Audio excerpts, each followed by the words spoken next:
RB channel subscribers அனைவருக்கும் வணக்கம். நம்ம சேனலில் தெரிந்த ஊர்கள், தெரியாத பல செய்திகள், தெரிந்த செய்திகள், தெரியாத பல ஊர்கள், உண்மை சம்பவங்கள், அனுபவங்கள் இதை வச்சு வீடியோக்கள் போட்டு வந்துட்டுருக்கோம். நண்பர்கள் நிறைய பேர் வீடியோக்கள் பார்க்குறீங்க, சப்ஸ்கிரைப் பண்ணாமல் பார்த்தீங்கன்னா தயவு சப்ஸ்கிரைப் பண்ணிட்டு பாருங்கள் அப்படின்னு கோரிக்கை வச்சு வீடியோக்களை போகிறேன். தமிழ்நாட்டில் ஆட்சி மாற்றம் ஏற்பட்டுருச்சு, அது எல்லாருக்கும் இருக்கும். புதிதாக பலப்படுத்தக்கூடிய தாவேக அரசுக்கு பாராட்டுகள். என்னடா இப்படி பேசுகிறேன்னு சொல்லிச்சுக்காங்க. ஏன்னா சார் இப்போ நாட்டில் என்ன நடக்குதோ அதுக்கு ட்ரெண்டிங் அப்டேட் ஆகிருக்கணும். அப்போ தான் ஒரு மனுஷனாக இருந்தால், அதாவது பொதுமக்களாக இருந்தாலும் சரி, ஒரு அரசு ஊழியராக இருந்தாலும் சரி, சாமானியராக இருந்தாலும் சரி, அப்போ வாழ தகுதியாக இருக்கக்கூடிய அவங்களுடைய நிலையை மாற்றிக்கலாம் அப்படின்னு நிலைமை போயிட்டாங்க. ஏன்னா இப்போ அரசு சூழ்நிலை அப்படியே போயிட்டுருக்கு. சரி, இது ஒரு பக்கம் இருக்கட்டுங்க.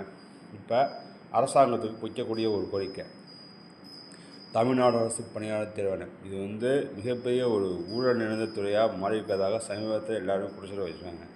ஒரு தேர்வு முடிஞ்சு தேர்வில் இருக்கக்கூடிய தேர்வு முடிவை வெளியிட்டு அதை பணியாளர் தகுதியாக நியமனம் பண்ண சில முறைகள் நடந்துகிட்டு இருக்குது, தொடர்ந்து நடந்துகிட்டு இருக்குது அப்படின்னு கோரிக்கை இன்னும் வந்துக்கிட்டு தான் இருக்குது.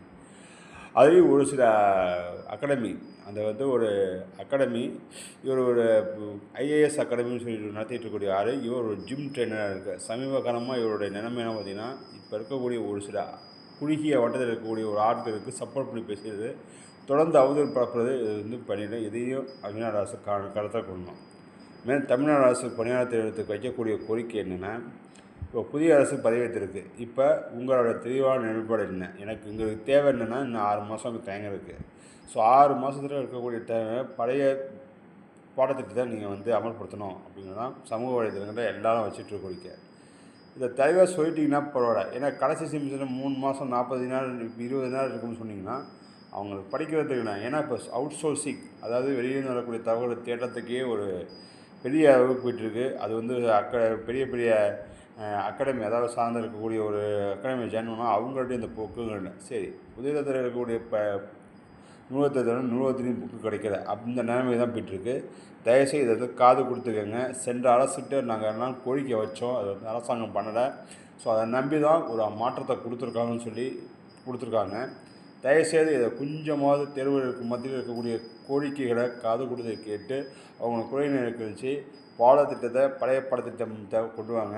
இந்த புதிய பாடத்திட்டம் பண்ணிங்கன்னா எவ்வளவோ இது பண்ணு. நீங்கள் பிஹெச்டி லெவல் போகிறதுக்கு குரூப் 4 தேர்வு இருக்கக்கூடிய கலைஞருக்கு ஊழியருக்கு தேவையில்லை.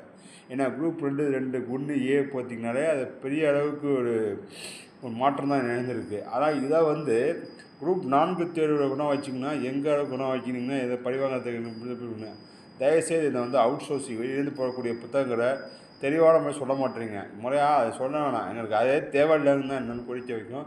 தயவுசெய்து அரசாங்கம் முடிவு எடுத்து ஒரு 30க்குள்ளே ஒரு முடிவு கொடுத்தீங்கன்னா நல்லாயிருக்கும். அப்போ தான் தேர்வர்கள் மத்தியில் இது பழக்கம் பண்ணாமல் படிக்கிறதுக்கு ஒரு நல்ல கோரிக்கை நல்ல நடப்புன்னு சொல்லி வீடியோவும் முடிக்கிறேன்.